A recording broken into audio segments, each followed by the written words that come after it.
Grabe talaga mga kababayan ko itong ating Pangulo. Alam niyo po ba, eto no, kauna-unahang air condition, full air condition na public school po, dyan po sa Laguna. Ay nako mga kababayan, wala na talaga akong masabi sa ating mahal na presidente. Alam niyo po ba, sa kanyang ginagawa na to, talaga makikita niyo po talaga na inuuna niya po ang kaligtasan, kalusugan at kalidad po ng edukasyon ng mga kabataan. Ang sitwasyon ng mga mag-aaral noon, mainit. Minsan, makikita niyo pa, walang electric fan. Kung meron man, luma na, mahina na. Kaya po, ang ating pamalaan ay nakikinig at nararamdaman ang hinaing ng mga guro at mga magulang.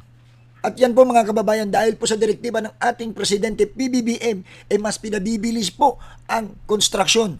Partnership po ng LGUs at ng private sector. Ito ang kinalalabasan, modernong disenyo ng paaralan. Ito pa, 4 po na floors, 12 classroom. Kakaiba talaga. Ang galing, di ba? Bakit po hindi agad nakakatugon noon? Hindi po ito ibig sabihin wala pong malasakit. Kundi, mabagal po ang sistema. May mga classroom backlog at may mga limitadong pasilidad. May mga mabubuting layunin po, pero mabagal ang pagproseso.